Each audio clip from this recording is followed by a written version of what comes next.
The whole hall froze when this Alpha King walked in. Then they saw what he was carrying.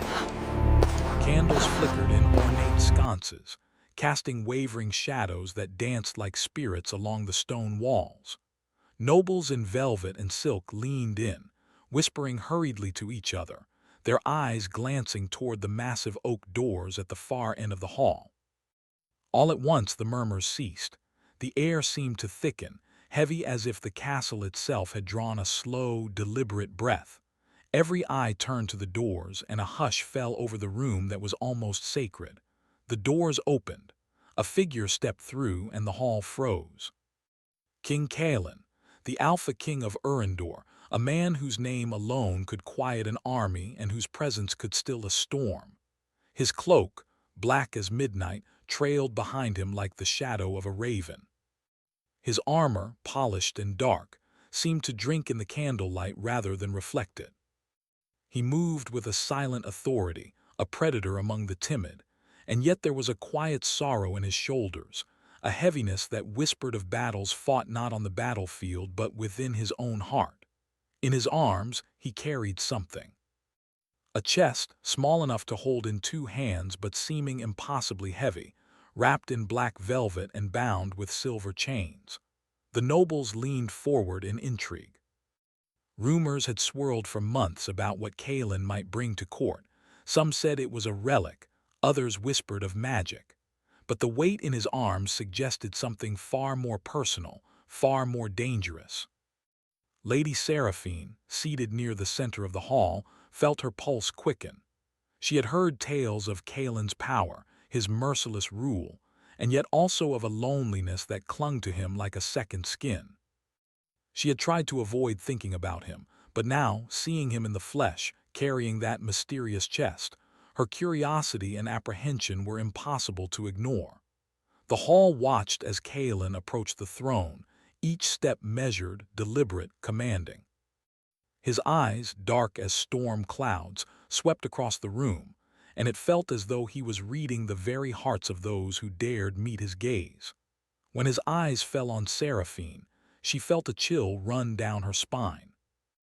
There was recognition there, not of her face but of something deeper, something that saw her in a way no one else had. He stopped a few feet from the throne, the chest still cradled in his arms. Silence held the hall in a tight grip. Then in a voice that was low, resonant, and somehow both commanding and weary, Kalen spoke. "I did not come for crowns," he said, his eyes never leaving Seraphine. "I came for the heart that can save mine." A murmur ran through the hall, but no one dared interrupt. Seraphine's breath caught in her throat. The words were strange, intimate, almost too personal for a king to speak in front of the court. And yet there was no pretense in his voice, no mask of grandeur, just raw, unyielding truth. The chest in his arms seemed to shift, as though alive, as though it too waited for Seraphine's response.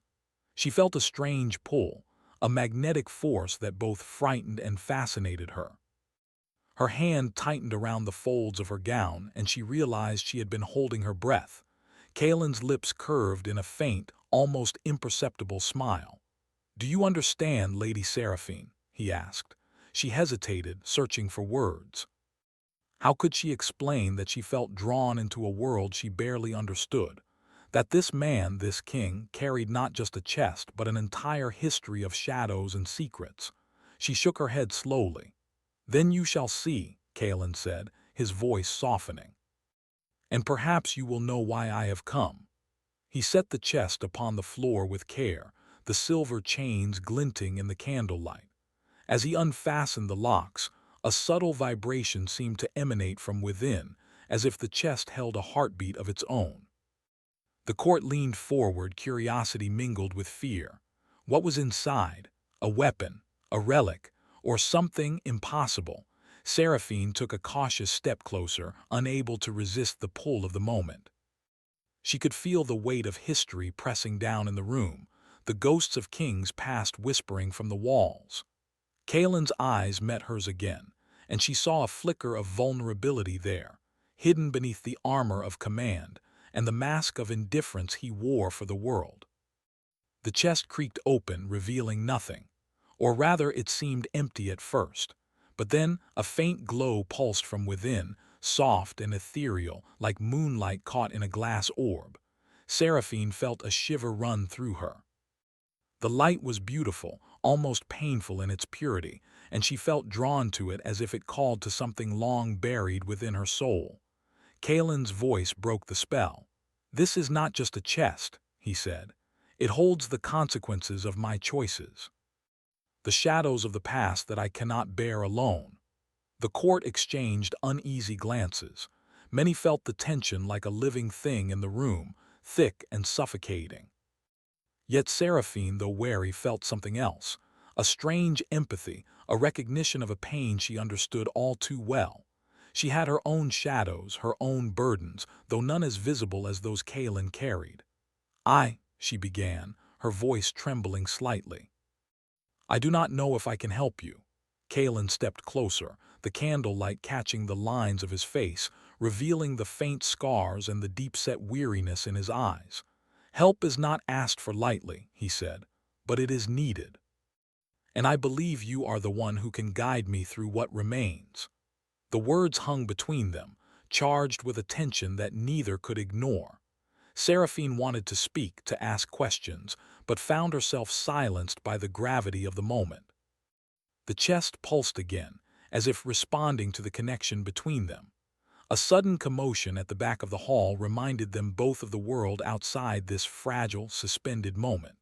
A courtier whispered too loudly, drawing a glare from Kalen. The king's presence was a tide, and everything in its path had to bend or be swept away. Yet despite the authority he commanded, Seraphine saw the careful way he tended the chest, the care in his eyes. It was a paradox, a king of power, yet a man carrying fragility, burdened by something far heavier than gold or titles. Kalen lowered his gaze to Seraphine once more. "Come with me," he said softly, almost a whisper meant only for her. "There is more you must see.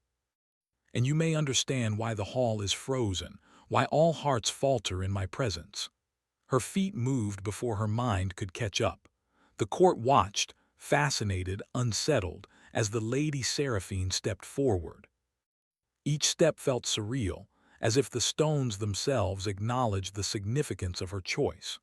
She moved closer to Kalen, toward the unknown contained within the glowing chest, toward the shadows of the king's past, and perhaps toward her own. Kalen led her to a side chamber, a small room lined with tapestries depicting battles long past, victories celebrated, and losses mourned. The air was thick with the scent of aged wood and candle wax. Here, away from prying eyes, Kalen knelt before the chest and opened it fully. The glow filled the room, soft and unrelenting, revealing shapes within that shimmered like liquid silver. Seraphine gasped. The chest was not empty. It contained fragments of memories, fragments of people, moments of joy and sorrow captured as if by magic. Faces flickered in the light, faces of those Kalen had loved and lost, of friends betrayed, of enemies defeated. It was a mosaic of a life lived in extremes, a life burdened by choices that could not be undone. "These are my shadows," Kalen said, voice heavy with confession. "All that I have loved, all that I have failed, it is here, and it will follow me until someone helps me bear it."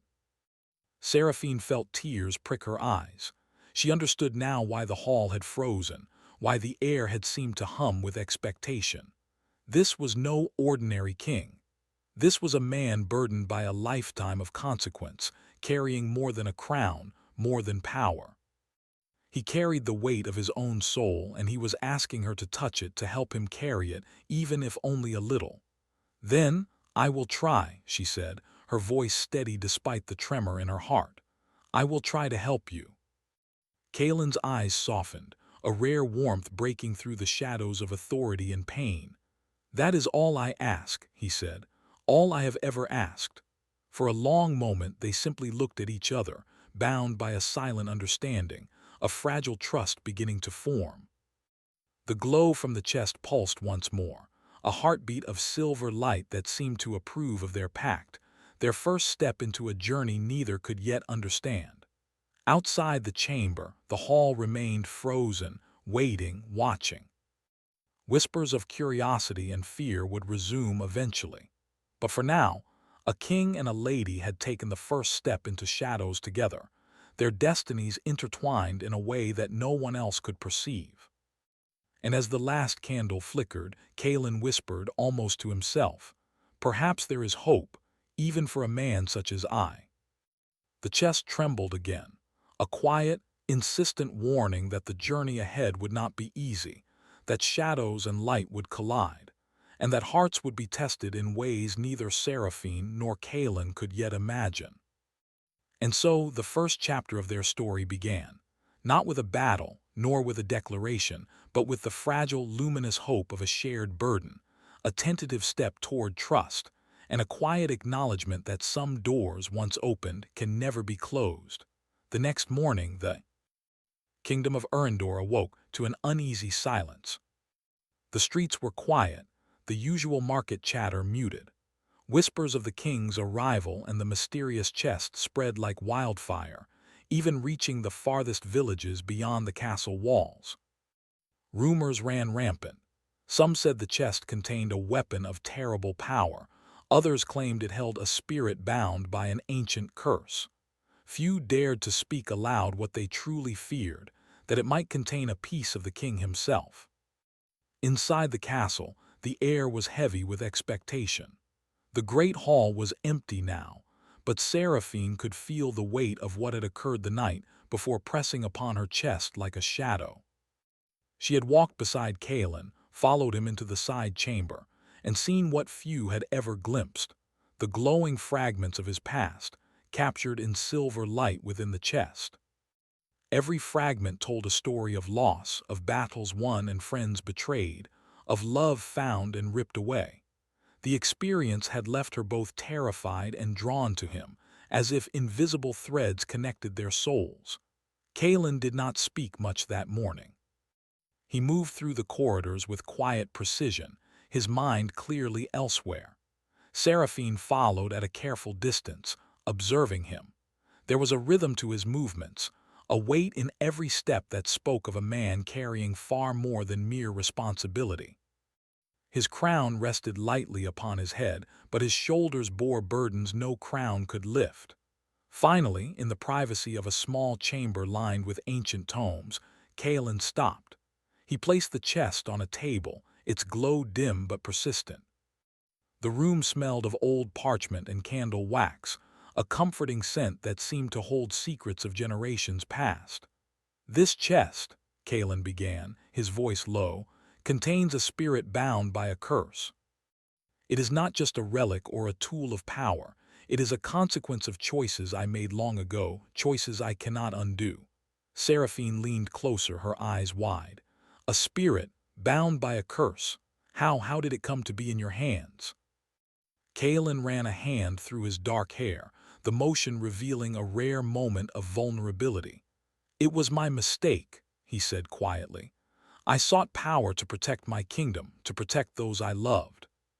But in my pursuit, I bound this spirit to the world, and in doing so, I lost part of myself." Seraphine felt a pang of empathy. She had seen power used carelessly before, seen how it could consume even the best intentions. But here was a man who had clearly learned the cost of ambition. "Then, perhaps you need someone to help you release it," she said softly. Kalen's eyes, dark as storm clouds, searched hers. "And you would take on such a burden, even knowing the danger." Seraphine hesitated. The answer was yes, of course, but it was not just bravery. It was curiosity, a pull she could not explain. I will try," she said, her voice trembling slightly. "If there is a way to free it, I want to help."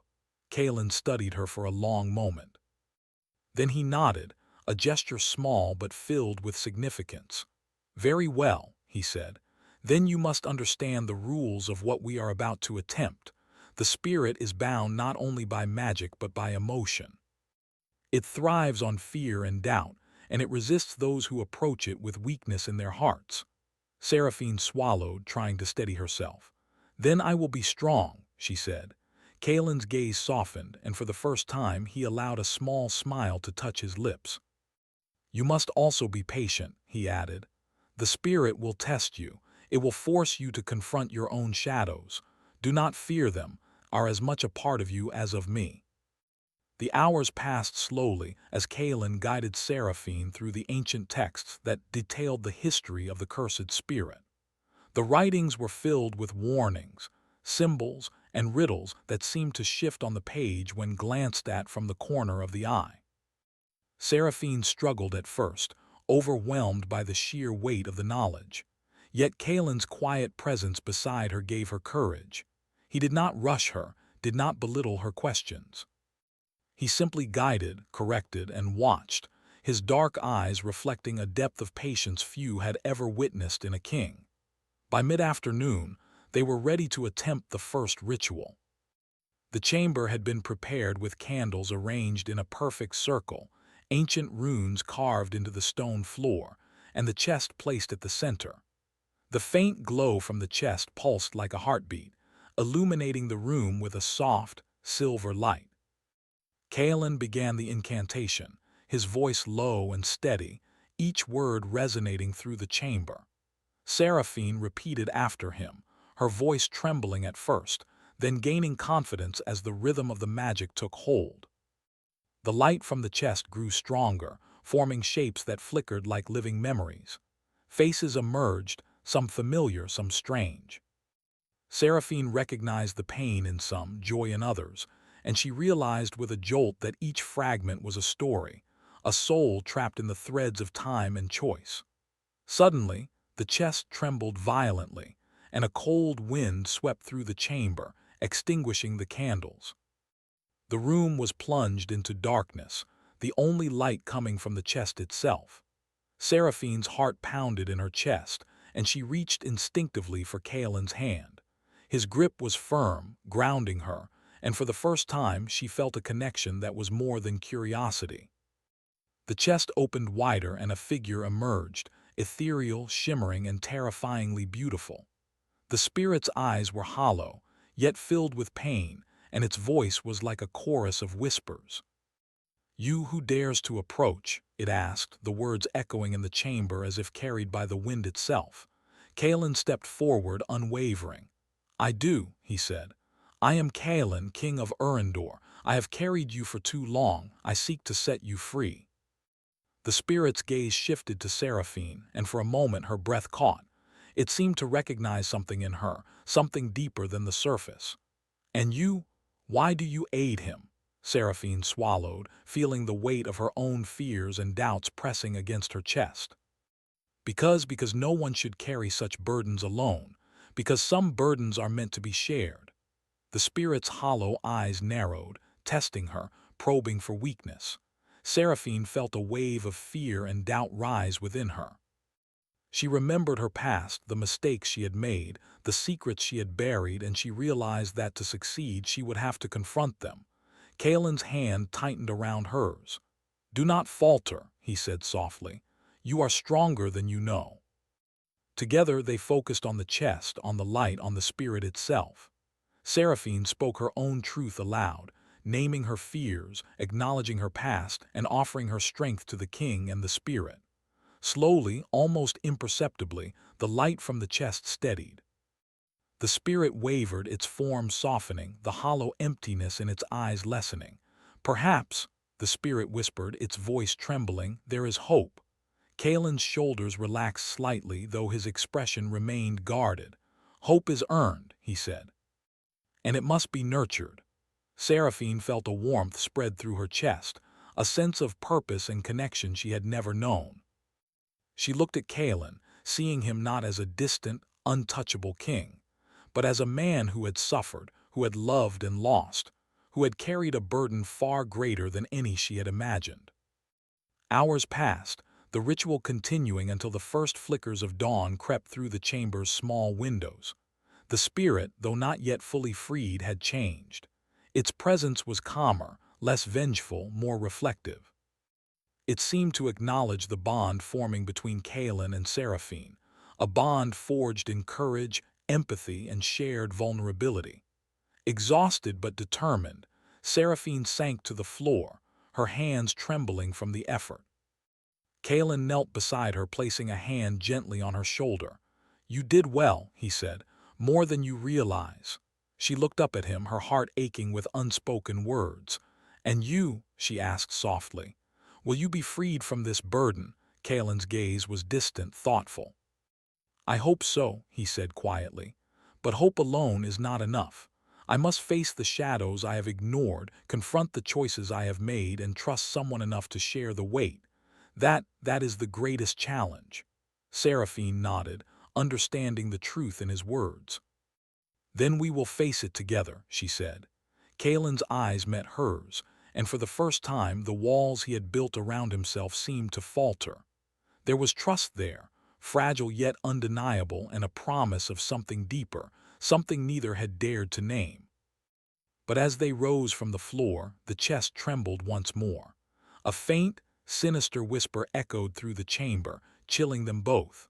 The fragments of the spirit shimmered violently, hinting that not all threads had been resolved. Seraphine felt a shiver run down her spine. She looked at Kalen, who met her gaze with steady determination. "It is not yet over," he said, "and soon you will see the depth of what we face." Outside the chamber, the first light of dawn illuminated the kingdom of Urindor. The city seemed peaceful, but beneath the calm, shadows stirred. Secrets waited to be revealed, and the journey of king and lady was only just beginning. And in that quiet, fragile moment, Seraphine realized something she could not yet name. The bond they had begun to forge would change everything, not just for them, but for the fate of the kingdom itself. The chest pulsed again, a soft, insistent heartbeat, as if aware that its story was far from finished. And somewhere deep in the darkness of the castle, a new presence watched, waiting for the perfect moment to test the courage and hearts of those brave enough to challenge fate. The night had fallen over Urindor, draping the kingdom in shadows that clung to the streets and alleys. Like living things, the castle loomed above the city, its towers sharp against the dark sky, its walls whispering secrets of centuries past. Within the stone corridors, Kalen moved with the precision of a man who had fought countless battles, yet tonight his steps carried a weight far heavier than any armor could bear. Seraphine followed him quietly, her senses alert. The events of the day had left her both awed and anxious. She had seen the first signs of change in the spirit within the chest, the flickers of hope, the gentle softening of its presence. But she knew it was not enough. Something lingered in the shadows, a dark force that had yet to be revealed. Kalen paused in a corridor, his hand brushing the wall, tracing the cold stone as if seeking strength from it. "The fragment that escaped," he said quietly, "is not a simple shadow. It is part of the spirit bound to me, and it knows our every move. It will test us, push us to our limits, and feed on our fears." Seraphine swallowed, feeling a chill run down her spine. "Then we must be ready," she said. Kalen's eyes, dark and stormy, met hers.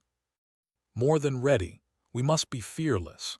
They entered a chamber at the edge of the castle, a place few dared to enter. It was lined with mirrors that reflected light and shadow in strange patterns, and the air smelled faintly of smoke and magic. In the center, the chest sat untouched, its glow faint but steady. Kalen knelt before it, unfastening the silver chains once more. "We will attempt another ritual tonight," he said, "one that will reach deeper than before. It will call the fragment to reveal itself, and we must face it without hesitation." Seraphine nodded, her hands trembling slightly. She had never attempted magic of this magnitude, yet something within her stirred, a determination, a sense of purpose. She would not falter, not now. The ritual began as Kalen intoned the ancient words, his voice low and commanding, resonating through the chamber. Seraphine repeated them, feeling the vibration in her chest and bones, as if the words themselves were alive. The chest pulsed, brighter this time, and from its glow emerged the fragment, a shape of shifting silver and shadow, with hollow eyes that seemed to peer straight through her soul. "You dare summon me again," it hissed, its voice a chorus of pain and anger. You cannot free what is bound. Kalen stepped forward, unwavering. We do not seek to destroy you, he said firmly. We seek only to release you from the chains that bind you and to find peace for both of us. The fragment's form twisted violently, as if resisting his words. Peace, it mocked. You know nothing of peace. You know only loss and despair. Seraphine felt a surge of fear, but also something stronger, empathy. She stepped closer to Kalen, her hand brushing his arm. I know what it is to carry a burden, she said softly.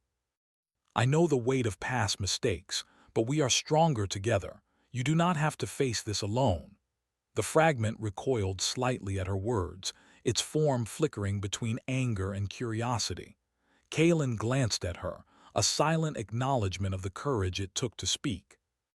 Well said, he murmured, his voice a whisper only she could hear. Together they continued the ritual, their voices steady, their hearts united in a single purpose. The chest's light grew stronger, illuminating the chamber in silvery brilliance. Faces of the past shimmered within it, memories of love and loss, of triumph and sorrow, of friends long gone and enemies defeated. The fragment writhed, resisting, testing, probing the limits of their strength. Suddenly the chamber shook, as if the castle itself were alive and angry. The mirrors along the walls reflected not their images, but scenes of past failures and regrets, magnified and distorted. Seraphine saw herself, young and frightened, hiding her pain behind a mask of composure. She felt the weight of shame, of choices made in fear. Kalen placed a hand on her shoulder, grounding her. Do not fear what is reflected, he said. It is part of you, yes, but it does not define you. Face it, name it, and release it.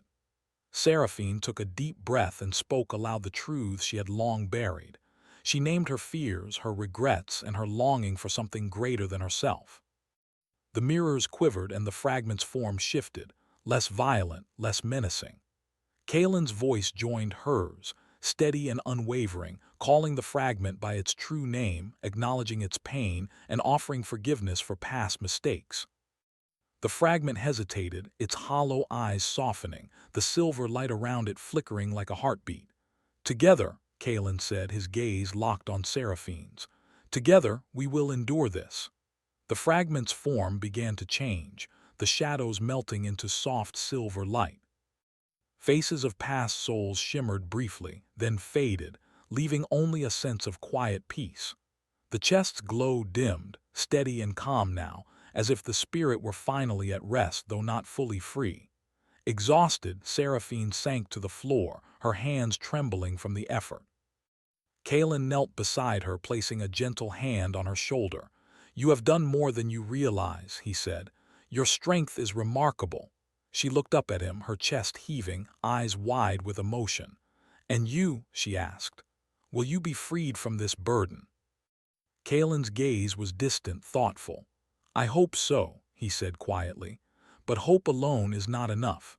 I must face my own shadows, confront the choices I have made, and trust someone enough to share the weight. That is the greatest challenge. Seraphine nodded, understanding the truth in his words. Then we will face it together, she said, determination clear in her voice. Kalen's eyes softened, a rare warmth breaking through the shadows of authority and pain. The bond between them, fragile and tentative, had begun to deepen into something more profound. They had faced the fragment together, shared their truths, and found a connection that neither could deny. But as the chamber settled into quiet, a new sound emerged, a soft, almost imperceptible whisper from the shadows beyond the doorway. The fragment, though subdued, had not vanished entirely. A part of it lingered, watching, waiting, testing. Seraphine felt a shiver run down her spine. It is not over, she whispered. Kalen's expression darkened. No, he admitted. And soon we will face challenges that go beyond the chamber, beyond the castle. The fragment has allies we cannot yet see, and forces that will try to undo all we have achieved. The castle seemed to respond, groaning and creaking, as if aware of the dangers that lurked within. Shadows shifted in corners, and the faint glow of the chest pulsed like a heartbeat, a reminder that their journey was far from complete. That night, they made their way back to Kaelin's private quarters, the corridors silent but charged with tension. The bond between them had strengthened, yet both felt the weight of the tasks ahead. Words were few, but the understanding between them was deep. Kaelin placed the chest carefully in a corner, its silver glow calm and steady. "Rest," he said. "Tomorrow we must venture beyond the castle. The fragment's influence reaches far, and we cannot ignore it." Seraphine nodded, feeling both fear and determination. She had seen the power of the spirit, the danger it represented, and yet she had also felt the courage that came from facing it alongside Kaelin. As they prepared to sleep, Seraphine's thoughts wandered. She wondered about the fragment, about the shadows still lurking in the castle and in Kaelin's past. She thought about the bond forming between them, a connection forged in fire and courage, and she realized she could not imagine facing the challenges ahead without him. Kaelin, lying awake beside her, stared at the ceiling, his mind racing. He had faced countless enemies, both human and supernatural, but the fragment had shown him the depth of his own fear, his own vulnerability. Yet in Seraphine he had found strength, empathy, and a courage he had never expected to encounter. The night passed slowly, the shadows shifting and whispering, hinting at dangers yet to come. And as the first light of dawn touched the castle walls, a distant roar echoed through the kingdom, a reminder that the journey ahead would test not only their courage but their hearts, their trust, and the very bond that had begun to form between them. Together, Kaelin and Seraphine would face the descent of fire, the trials that would challenge their strength, and the darkness that threatened to consume them both. And though the path was uncertain, one truth remained clear. They were no longer alone, and together, they might just overcome the shadows that sought to divide them. The first light of dawn spilled across the kingdom of Urindor, turning the stone towers golden and casting long shadows over the streets below. The city appeared peaceful, yet the calm was deceptive. A tension lingered in the air, a quiet warning that the fragment of the cursed spirit was far from gone. It had been subdued, yes, but its presence continued to ripple through the castle, a reminder of unfinished business, of debts yet unpaid, of darkness still waiting to strike. Kaelin moved through the corridors with quiet determination, the armor of authority and fearlessness he wore every day replaced, for the first time, by a vulnerability he could not hide. Seraphine followed, her steps soft yet purposeful. The events of the past nights had changed her. She had faced fear, doubt, and shadows she had long buried, and she had survived. But more than survival, she had discovered courage, the kind that comes from standing beside someone who carries more than the weight of a kingdom. The chest, now fully open, pulsed with a gentle silver light. The fragment, contained but not vanished, shimmered at its edges, aware of their presence. Kaelin knelt beside it, his dark eyes reflecting the faint glow. "This will be our final attempt," he said, voice low but firm. "The fragment resists because it is tied to my soul, and I cannot release it alone. I must face it fully, and you will help me carry the truth." Seraphine nodded, though her heart pounded. "I am ready," she said. "Whatever it takes, we face it together." Kaelin's lips curved in a faint, grateful smile, rare and fleeting. "Then we begin." The chamber was prepared, candles forming a perfect circle, the runes etched in stone glowing faintly. Kaelin and Seraphine placed their hands on the chest, feeling the warmth of the silver light, feeling the heartbeat of the spirit contained within. Together, they began the ritual, speaking the ancient words, their voices blending in harmony. The fragment emerged, more vivid than ever. Its hollow eyes burned with anger and sorrow, reflecting the lives it had touched, the pain it had endured. "You dare summon me again," it hissed, its voice a storm of despair. "Do you think you can free what is bound by centuries of suffering?" Kaelin stepped forward, unflinching. "I do not seek to destroy you," he said. I seek only to understand, to atone, and to free both of us from the pain that binds us. I am not afraid of my past anymore." The fragment laughed, a sound that echoed like shattered glass. "Your past is your chains. You cannot escape it." Seraphine felt a tremor of fear, but she pressed her hand against Kaelin's, grounding them both. "We are not alone," she said softly but firmly. "We face it together. And together we are stronger than you know." The fragment recoiled slightly, sensing the bond between the two humans, something it had never expected. It tried to strike, a wave of cold energy sweeping through the chamber. Kaelin raised his free hand, deflecting it with a shield of light formed by his own will, and Seraphine repeated the protective incantations, weaving strength and courage into the spell. The chest pulsed brighter, the silver light now radiating warmth instead of cold. Faces appeared again, memories of Kaelin's failures and losses, but now they seemed less threatening, less judgmental.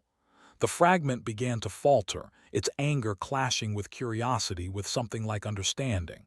You are different," it whispered. "Humans do not come with such strength in unity." Kaelin's voice was steady. "We are not perfect. We are flawed, but we are willing to face our flaws, to accept them, and to bear the consequences of our actions. That is strength." Seraphine's heart pounded as she stepped closer. "And love is part of that strength," she added. "The bond we share, the trust we give one another, it is more powerful than fear or anger." For a moment, silence fell. The fragment wavered, its form flickering, uncertain. Then, in a flash of brilliant silver light, it began to dissolve, releasing the energy it had held captive for centuries. The chamber shivered as the spirit ascended, freed from its chains. Its voice, now soft and melodic, echoed once more. "Perhaps there is hope after all." Kaelin sank to his knees, exhaustion pulling him down, but a sense of peace had replaced the tension in his shoulders. Seraphine knelt beside him, placing a hand on his arm. "You did it," she whispered. "No," Kaelin said, shaking his head. "We did it." A quiet warmth filled the chamber, and for the first time in decades, the kingdom felt as if a weight had been lifted. The chest remained open, but its glow was gentle, serene. Shadows had receded, leaving only the soft silver light of memory and reflection. Kaelin rose slowly, his expression thoughtful. "The fragment is gone, but it was only part of my burden," he admitted. "I still carry my choices, my failures, my past, but I feel lighter, because now I am not alone." Seraphine smiled, a small, steady light in the quiet chamber. "You will never be alone again," she said. "And neither will I." Together they left the chamber, stepping into the corridors of the castle. The halls seemed brighter somehow, the shadows less oppressive. Courtiers began their day, unaware of the transformation that had taken place, unaware of the courage and heart it had required. But Kaelin and Seraphine knew. They had faced darkness, embraced it, and emerged stronger. Over the following days, the kingdom of Erendor witnessed subtle changes. Kaelin's presence, once intimidating and cold, softened in a way that inspired loyalty and trust rather than fear. He ruled with wisdom tempered by empathy, his decisions guided not only by strategy, but by the knowledge that strength is measured not in power, but in compassion. Seraphine became a trusted confidant, her counsel valued, her courage admired. Together they navigated the politics of the court, the whispers of the nobles, and the lingering fears of the people. Their bond, forged in shadow and trial, grew stronger with each passing day. Yet, even as peace settled over the castle, Kaelin remained vigilant. The fragment had been freed, but other shadows lingered in the corners of the world. Forces beyond the kingdom stirred, watching, waiting for the right moment to test their strength. But Kaelin no longer feared them. He had faced the greatest darkness of all, within himself, and had survived. One evening, as the sun dipped below the horizon, casting the castle in hues of gold and crimson, Kaelin and Seraphine stood together on the balcony overlooking the city. The wind whispered through the towers, carrying the scent of flowers and the faint tang of distant storms. Seraphine leaned against the railing, her hand brushing against Kaelin's. "Do you think it is truly over?" she asked softly. Kaelin's eyes, reflecting the fading light, were steady and calm. "Perhaps not entirely," he admitted. "There will always be shadows to face, battles to fight, choices to make. But we have learned that together we can endure anything." Seraphine smiled, feeling a warmth in her chest that she had never known. "Then we will face it together," she said, echoing the promise they had made during the rituals. Kaelin turned to her, his expression serious yet gentle. "Yes, together, always." For the first time, he allowed himself to feel something he had long denied: hope. Not the fragile hope of a distant dream, but the steady, enduring hope of someone who knows they are not alone. The night deepened, and the city of Erendor lay peaceful beneath them. Stars shimmered above, and in their light Kaelin and Seraphine saw the possibilities of what could be: new beginnings, redemption, and the quiet joy of hearts unburdened by the past. As they stood side by side, the chest in the chamber behind them glowed faintly, a reminder of the journey they had shared and the trials they had overcome. The fragment was gone, but its lessons remained, etched into their hearts, shaping their future and binding them together in ways deeper than words could describe. Kaelin took Seraphine's hand in his, a gesture simple yet profound. "The kingdom will remember the darkness we faced," he said softly, "but it will also remember the light we found within it." Seraphine squeezed his hand gently, "And it will remember the strength we found in each other." For the first time in years, the Alpha King of Erendor felt peace, not the peace of a crown or a kingdom, but the peace of a soul unburdened, a heart redeemed, and a love that had been forged in shadows but now burned with quiet, enduring light. The journey was not over, and the world beyond Erendor still held mysteries and dangers. But Kaelin and Seraphine had discovered a truth stronger than fear, stronger than darkness: that together they could face anything, and that love, courage, and trust were forces more powerful than any curse or shadow. And so, in the golden light of dawn, the Alpha King and the lady who had shared his burden stood together, ready to face whatever the world might bring, their hearts unbreakable, their bond eternal.